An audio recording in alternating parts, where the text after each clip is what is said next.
Talk. The Newsround on Off the Ball. With Gillette, for an effortless finish to your day. New Gillette Labs Razor with exfoliating bar. This is News Talk. Hello there, everyone. You're welcome along to Tuesday evenings Off the Ball. Joe Molloy here. We've a stellar lineup on the way. So Joe Canning is with us between 8 and 9. Long overdue chat with Joe Canning as he enjoys his first year away from a Galway jersey since 07. 14 straight seasons on the go, Joe Canning. Certain Erling Haaland has joined Man City. Sam Lee covers Man City for The Athletic. He'll join us this hour. Dan McDonnell on the football show as Aston Villa Liverpool dominates the immediate Premier League agenda. But we will also talk to Marcela Mora-Iarahu on Lionel Messi taking all that Saudi money to become their tourism ambassador and write things like #VisitSaudi all over his Instagram. In fairness, he was down to his last $600 million. 53106, the text number. We're at Off the Ball on Twitter. Mick McCarthy in studio. Hello. Hey, Joe. And Richie McCormack. Hello. Lads, how are you? Tell you what, sad day for gamers, Mick. I know. End of era. After nearly 30 years, that make you feel old. Nearly 30 years, FIFA and EA Sports have said farewell to each other. Negotiations have ended without agreement, so the deal, current 10-year deal, this current deal ends after the Women's World Cup next year. And then the days of saying, do you want to play a game of FIFA, are gone. Yeah. EA Sports are going to continue the brand. They've gone for the new catchy title instead of FIFA. It will be EA Sports FC. Yeah. Do you fancy a game of Sports FC? Is what we won't be saying. Although the game won't change much. Apparently, due to licensing agreements, most of the world's top clubs and players still playable because of separate licensing deals. The World Cup, though, will be gone from the game, as you might imagine, and certain other FIFA events. But the deals with the clubs and the players remain. So you won't be playing with Hagland for Manchester Town type thing, if you get me. 20 billion in sales in the last 2 decades. Yeah. 20 billion. You know, it's a borderline monopoly at this stage. I mean, like the PES franchise is kind of fallen by the wayside. I think it might actually be. Could correct me if I'm wrong on that, but definitely it's FIFA all the way. It's more, we're just going to have to adjust what we call something. It doesn't seem like it's going to make all that much of a difference. FIFA doubled the price. Yeah. And EA were like, no. Like, I mean, the people come to us because of the game. It's a catchy title, and that's about it. And it's only because it's been there so long. So nothing is actually going to change. It's a sad day for gamers because gamers haven't thought about it too much. Well, FIFA were getting 150 million a year. You know, they get 20 billion over 2 decades. I don't think 150 million a year was overpaying FIFA. They wanted 300 million, as you said. They wanted double, and EA Sports said no. So EA Sports FC will be coming to your Christmas stockings. I'm most disappointed in a way that this story, at least 6 months ago, was flagged. Yeah. And, they've been in negotiations since. In that 6 months, they still are sticking with EA Sports FC. I just thought that in that time they'll say, people will have forgotten the original wave of this story. We'll come out with a catchy new name and everyone will be on our side. There's a party that almost wants to gravitate towards FIFA's side of the argument because of how bad EA's name is. I mean, what I look forward to most of all, Richie, is FIFA's efforts to put out their version of EA Sports game, which will be truly appalling. It will be about 50 years before they get the hang of it. Yeah, God knows. Because the thing about it is, as many problems as people might point out with the FIFA franchise, and I kind of hear about them more than most from the room next door, is they've been at it for so long and they know the game inside out, and they're able to develop it, they're able to tweak it, they know their audience, they know exactly what needs to be done, what doesn't need to be done. And somebody is going to have to start this from scratch if FIFA are going to continue on the brand. And there was a good point made by, I think it was Grant Wall earlier on. It's sad in a way because it was one of the few times you'd ever hear FIFA, the name or the word FIFA mentioned in a positive slant or even a vaguely positive slant.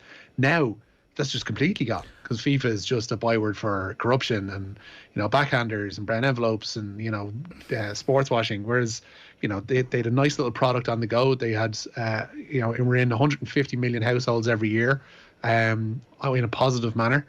And that's just all wiped away now because they want to double their money and the game is still going to be the same. So the only ones that really suffer here are FIFA.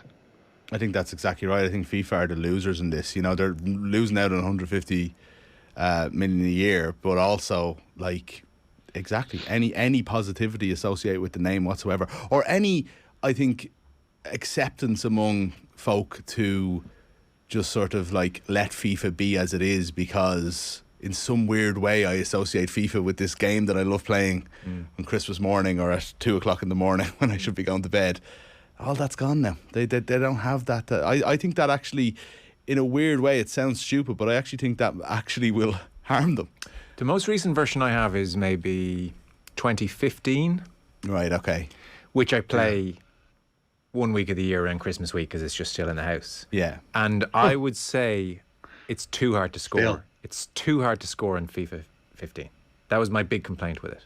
I like the days when R2 was a Ronaldo turn around 2002 and games finished 8-7. I didn't mind that there were more goals than you might get in a match ordinarily. Now, that sounds to me like that you've let the whole kind of online gaming completely pass you by. So, like, being hard, it's easy to score when you're like me and you're playing online in Division 10 out of 10 because you're so bad. You're playing against, like, literal 5-year-old children online. Okay. Fair enough. No, but that's the appeal of it now. Like, it's the ultimate team. That's what the big FIFA thing is at the moment, is like you're building your team, you're spending coins on it, sometimes you're spending real money to get those coins, and you're building up your team and you're playing online against other people. Is it as good as ever? It's better than ever, really. Is it? Yeah, in many ways it is, yeah, because that whole element of it, you know what I mean? You'd very rarely be sitting at home playing FIFA now, playing I'm going to play a Champions League and win it as whoever, like, you know. And excuse my ignorance here in this whole realm, has Pro Evo given up the ghost? That was a challenger for a time. Yeah, Richie might know that. It's certainly sales wise, it is completely collapsed. I thought that it had actually gone, but it might still be around. I'm not sure. They offer updates year on year, according to the Ellison side. So essentially, it's not released as a physical product. They just offer an update to the existing core of the game. Although again, somebody can correct me on that because I'm sure I'm wrong, but that's what I've been told by my sources who are more vetted in these things than I. Yeah, we're at that age. The gamers are going to be onto us here, lads. A fair idea who your sources might be. They might be 11 later on in the year, but yeah, as far as I know, that's what it is. But that hurts obviously the visibility of the game. If it is still out there, because it used to I worked in HMV for years and used to stock the two of them side by side and used to see which one and who would be picking up the most copies per week, who would be selling the most copies per week, and it was neck and neck for a while. There were a certain core of aficionados who swore by Pro Evo and said that they wouldn't go near FIFA because FIFA wasn't near realistic enough. But I always found Pro Evo just a bit too tricky, because I'm not that smart. But yeah, it's an open goal for EA to continue on now and keep developing the game, because the only thing they're missing is obviously the World Cup, and FIFA are ruining the World Cup anyway come the next 4 years when they expand it out to 48 teams, so they can just create their own better tournament within the game and everybody will be happy. FIFA should rebrand with a sports administration game instead of a football game, where you have to, you start off running a local club in Southeast Asia or something like that, and you have to rise to the top levels of FIFA, and eventually the big bad that you have to take on in the last level is Infantino and his office. And do you take bribes along the way and stuff? Well, I'm not saying anything like that. No, but obviously there is. It has to be realistic. They have to go down the Grand Theft Auto road rather than the just play more football mode. Were you outside at all, by the way, today? Was I outside today? Yeah. I don't play. I haven't played my PlayStation in about 6 months, Joe. I don't. Is that what you're inferring? No. Just I popped out to get a coffee. I don't usually. Jeez, town was beautiful. Honestly. I thought you were having a say. No, sorry, there was no hidden message there. No, I wasn't having a go at you.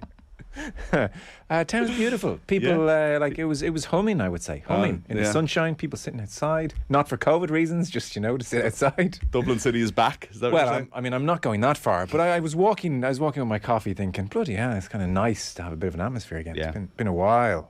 Feels like, anyway. We should press on. The Newsround brought to you with Gillette Labs for an effortless finish to your day. Richie, you are starting in one place only. Yeah, the biggest transfer of the summer is already done. Erling Haaland will be a Manchester City player on July the 1st. The Premier League leaders confirmed this afternoon that they've reached an agreement in principle with Borussia Dortmund.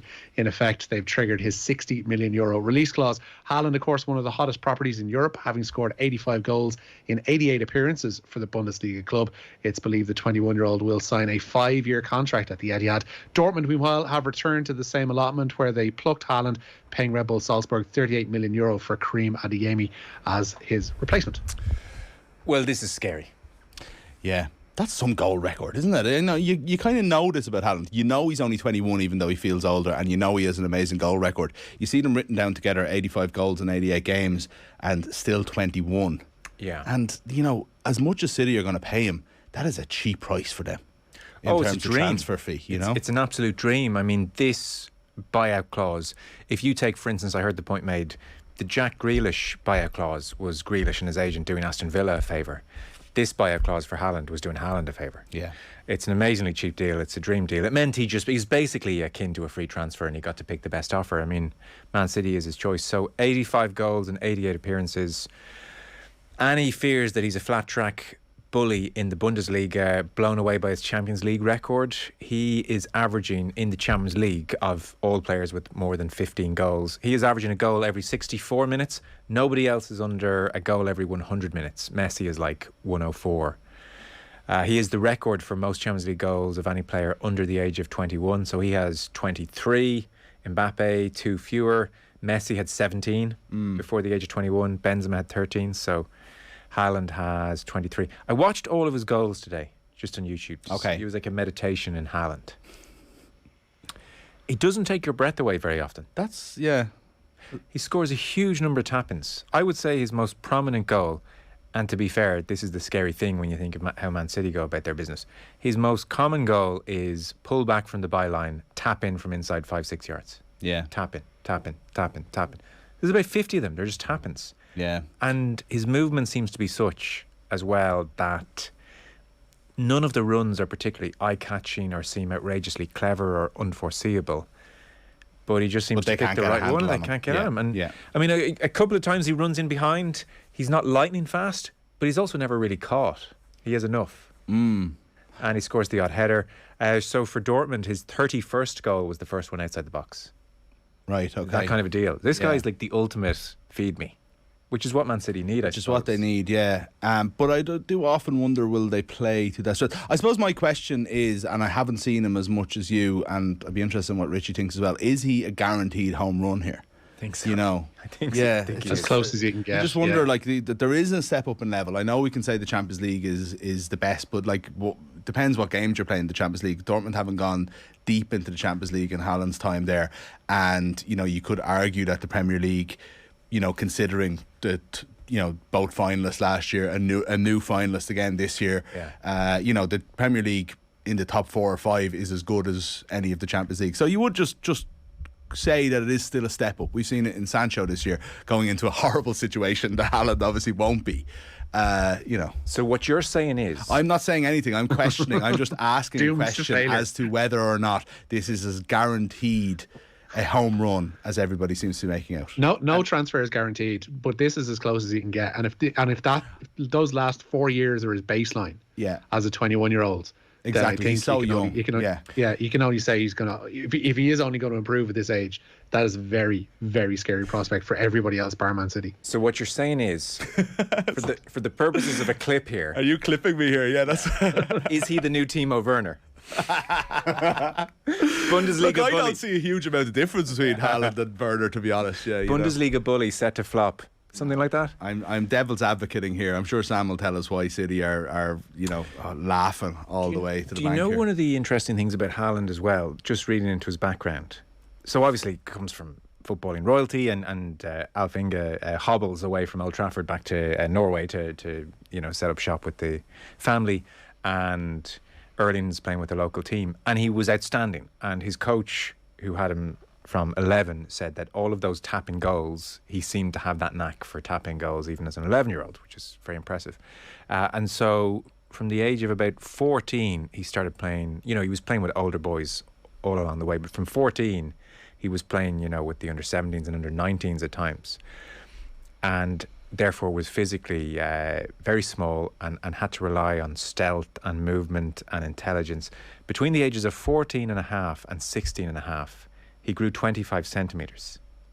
So up until about the age of 16, he was relying on his smarts and developed his smarts. And then at 16, he turned into an absolute monster. Yeah. And that's the right way to do it. Absolutely. Same. Yeah. Yeah. How was your stealth development in the early years, Richie? Amazingly, it slowed down in later life, Mick, would you believe? Used to be there, now not so much. Just to add to your point that he could be a giant flop like Timo Werner, it did on a serious note, on a semi-serious note, it did strike me watching goal after goal after goal. The standard of defending in the Bundesliga was atrocious. Yeah. It was really atrocious, some of the defending. So he's not going to score as many goals. I don't think in 2 years' time we're sitting here and he's got 85 and 88. Then again, it's Man City. That's the only counterweight to that point. But in fairness, if you're talking about this as the signing that changes them, you need him to get kind of Kane, Salah goals. That is the modern game. Is you need like your striker. City don't need it. Obviously, they're winning everything there is to win without him. But Kane regularly 25-30 goals a season, Salah regularly 25-30 goals a season. That's success. It really is. This guy has to be judged at the highest standard. But then the interesting thing about it, apologies, Rich, go on. City now have a focal point where they didn't have one before, and that changes the dynamic certainly of how they will attack games, because they almost by stealth, we don't want to overuse that phrase, but by stealth they would have taken games because they've got 5-6 players in the team who they know can actually score in any one starting 11. Whereas now the onus is certainly on one person, and one person, not alone, but certainly in the main, to score the bulk of their goals, and that will change how they operate. Like it naturally has to. There's no question about it. And how others around him respond to that, and how others are used as effectively, is going to be a big question for Guardiola to kind of conjure over the next 6 months. Yeah, I think it's going to be okay. I think the two lads either side are going to do just fine. If you're saying Salah or Kane numbers are success, then I think it's a home run. Yeah, it's a home run. Yeah, well, there you go. He made it look too easy. They're just good. It's scary. It's scary. So I don't. They're going to just create so many chances. As they are anyway, and he's there to score them. Yeah. Yeah. Basically. So good for football and competitiveness, though. All the same. I know. Meanwhile, so Liverpool's situation tonight, Richie, is very straightforward. Yeah, pretty much anything other than a win, and it'll effectively end their Premier League title hopes. Jurgen Klopp's side trail City by 3 points and have a worse goal difference after the weekend's results. We'll start with the home team, Mick's beloved Villa. Emi Martinez starts in goal, back four of Matty Cash, Ezri Konsa, Tyrone Mings and Luca Digne. In midfield, John McGinn, Marvelous Nakamba and Douglas Luiz. In front of them, Philippe Coutinho, and up front, Danny Ings and Ollie Watkins. For Liverpool, a couple of changes as we might have expected given the close proximity of that Spurs game. Alisson starts in goal. They've got a back four, Trent Alexander-Arnold, Joel Matip, Virgil van Dijk and Kostas Tsimikas. In midfield, Fabinho, Naby Keita and Curtis Jones. And in the front three is Luis Diaz, Diogo Jota and Sadio Mane. The likes of Mo Salah and the returning Roberto Firmino are on the bench for Liverpool tonight. Kickoff at Villa Park is at 8 p.m. FA Cup final? League's gone? Oh, no, I just think Stevie G. Yeah, he'll make sure we win. Well, he's dropped Buendia, so that for me is a sign of surrender from Stevie. So Buendia only came in for one game at the weekend, but he was very good. He'll play on the 22nd against Man City. Is that what you're saying? That's it. Oh, yeah, you can count on it. Updates across the evening. Dan McDonald will be in studio between 9 and 10. New Champions League format confirmed? Yes, indeed it is. It's still unwieldy, but it is set in stone now. UEFA finally settling on a format for the expanded version of the Champions League from 2024. Of the 4 extra places that will be on offer, 1 will go to a third place team in the league ranked 5th in UEFA's coefficient. Another will be granted by extending the Champions path in the qualifiers. And the controversial other 2 places, which were set to be go to coefficient alone, will be awarded to the countries whose teams have the best record in Europe that season. So in effect this year, that would be England and the Netherlands. So Tottenham, currently in 5th, would be qualifying for the Champions League under the current rules. The number of group games per team has also been cut from 10 to 8. Okay, small mercies. I just don't know why they have to complicate things so much. It's like I've read 2 articles about this, and I'm none the wiser is probably not even an exaggeration. We'll worry about it next year. Yeah, Year exactly. after next year. So this is interesting. I hadn't seen this news, Richie. Heineken Champions Cup, this 2-legged last 16 business, they're doing away with it. One and done, yeah. The 2-legged round of 16 format in the Heineken Champions Cup to be scrapped from next season. Instead, the first knockout phase will feature 8 games across the one weekend, with the quarterfinals taking place just a week later. This season, of course, saw Ulster narrowly beaten on aggregate by Toulouse in the last 16, despite their victory in France. What do you make of that? I thought the last 16 2-legged affair was generally received as a big success and everybody enjoyed it. No? Yeah, I don't know. I mean, what are they sticking with the same format for the competition in advance, or are we going back to pools? I don't know. Like it's I don't know if it did feel like a lot for the last 16 games before we headed to the quarterfinals and everything got a bit quicker. That's the only thing I felt. I wonder, would it be better for semi-finals or maybe even for quarterfinals? But obviously they're not doing that either. Don't think Jerry Thornley would be too happy with the fact that the quarterfinals are on the following week as well, which means that it's more bing bang boom for the Champions Cup. Unless they're trying to create a gap week between quarters and semis. Maybe. Oh, you would suggest so. They're hardly going to play 3 weeks in a row. Yeah, which we don't have this time around. I don't know, I liked it. I thought it was something very different and worked really well. Yeah, it depends. If you take it as, look, 5 or 6 of these games are going to be done. Yeah. And there's going to be no drama. The ones that do have it are going to be incredible. So there is a trade-off there, and it probably did work ultimately. There weren't even that many games which were done. The only one I can think of which was properly done was Connacht Leinster. Well, even so, that was only 5 points, I think, wasn't it? It was just that everyone trusted Leinster at home to do it. I think that's a pity. We'll touch on that a bit more detail on the format tomorrow when Wednesday Night Rugby. So Dan Carter was on OTB AM this morning. Yeah, and he says Ireland's tour of New Zealand is an important barometer for the All Blacks ahead of next year's World Cup. Andy Farrell's side played 3 tests this summer, starting with the July 2nd encounter at Eden Park. And speaking on this morning's OTB AM, former All Blacks head half Carter believes Ireland will be the perfect opponent for New Zealand. This is huge. Honestly, it's a proud Kiwi, and the way the Irish played against us and completely outplayed us. Has brought so much excitement around these 3 test matches in New Zealand. As you know, us Kiwis, we're pretty passionate about rugby. It's like a religion down here in New Zealand. So to be completely outplayed like we were in November brings some real excitement to the series. 3 test matches. The All Blacks, we really need to know exactly where we're at, and this series against an informed Irish side. And I followed them pretty closely through the Six Nations, and I thought they played extremely well. Great Johnny Sexton getting consistent game time and playing well and driving the team around the park.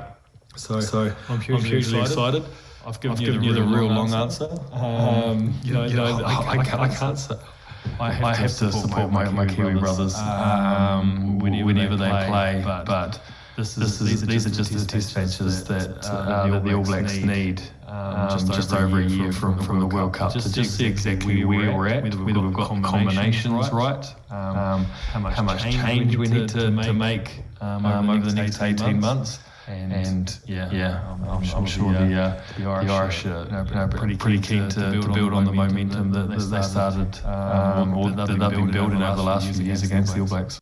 I mean, now that you think about it, it's going to be an amazing tour. Oh, it's amazing. Yeah. 3 weekends in July as well. Like, it's not even the usual June. It's right at the time we need it, actually, in the summer of sport. As sports fans first, and then professionally second. Yeah. It's great. I wish the All Blacks weren't taking us so seriously all the time. I have to say, it's we keep beating them, and then that puts their back up for the next 5 times we beat them. Yeah, I don't know. I do actually believe that. It did seem to me from an awful lot of the stuff I was reading, New Zealand media in the build-up to even the last World Cup, is they genuinely see us as more of a challenge to them than we do, I think. And then they go and beat us by 40 points in the quarterfinal. It's just a horrible assumption that's the conclusion to each 4-year cycle, isn't it? That's why no one's too excited. Lads, it's written in the stars, Jared's Aston Villa will fumble over the line and beat Liverpool this evening, ending Liverpool's title race, says Barry in Dublin. Fumble over the line? Yeah. Gavin says the new FIFA game will see players trying to award tournaments to despotic regimes for as much money as possible. That's kind of not too far off what I suggested. Variations on a theme. FIFA gags, eh? So, Antonio Rüdiger on the move. He is indeed. The Chelsea defender has agreed to join Real Madrid on a free transfer this summer. The 29-year-old, who has won the Champions League, FA Cup and Europa League during his time at Stamford Bridge, will move to the Spanish capital, signing a 4-year deal which will earn him around €10 million a season. Nice work if you can get it. So I suppose this is a consequence in part certainly of the Chelsea situation. That's Rüdiger out the door. I suspect his manager will not be thrilled, and you wonder who else might go at the moment. Meanwhile, bad season. Well, bad season's a bit harsh. Tricky season, getting trickier for the Cork footballers. Yeah, the injury crisis deepening today. Ian Flahav's season ended by a torn cruciate knee ligament. The Douglas defender suffered the injury in Saturday's Munster semi-final defeat to Kerry. During that game at Porky Rin as well, goalkeeper Micheál A. Martin was also replaced by former outfield player Era O. Still Foley. Cork will be involved in the first round of the qualifiers on the June bank holiday weekend. Because Ian Flahav did a fine job on David Clifford the weekend. Who's on the show tomorrow? David Clifford. Yeah, he is. What will we talk to the boy wonder about? I don't know really, but I'd be interested in that. Kerry kind of were in such a no-win situation on Saturday night. Like, they ended up putting a decent score past Cork, and all the comment is, God, Cork, did themselves justice and didn't disgrace themselves, and that's fine. Like, I actually agree with that, but it's like, maybe this is exactly where Kerry need to be. They're going to play Tipper Limerick in a Munster final now, and they're going to be. It's whether you'll see it as, are they going to be untested by the time they hit the quarterfinals? Like, they really, really won't have had much of a challenge at all. And I think that's their only worry this year, to be honest. Yeah. Who are your favourites, Kerry? I think Kerry are the best team. I do. I think with Tyrone, obviously, are their kryptonite and they seem in disarray. Yeah. Mayo are, obviously have to go through the qualifiers now as well. And, the Dubs aren't the Dubs of old. They're still probably the most dangerous team other than Kerry. But it's Kerry's to lose. And it's a lot of pressure on them, you know what I mean? And you talk of if there's pressure on Kerry, then there's extra pressure on David Clifford to be, we're going to talk to Joe Canning later. He's very much in that mould of everything comes down to what you do, and it's like sometimes that's not easy when you're a full forward. If things aren't going well for the team, they're not going to go well for you. So that's my main interest in the football season this year, seeing how that unfolds. Lots of GA royalty on the show this week then. Absolutely. Yeah. So Clifford tomorrow, Canning this evening. Rich, James O'Connor on Monday. Don't James forget O'Connor that. Monday, yeah. Earlier of the year. Do you want to bring us a last story there, Rich? Yeah, Shannon Sweeney suffered a first-round exit at the Women's World Boxing Championships in Istanbul earlier this evening. The Mayo strawweight beaten by unanimous decision by Argentina's Aldana Florencia Lopez. Hopefully better to come from Team Ireland. Already one win under their belts, but more boxers in action starting from tomorrow. Okay, very good. Richie, we'll chat tomorrow. Thank you. Nice, lads. Mate McCarthy, thanks very much. Thanks, Joe. Thanks to Richie.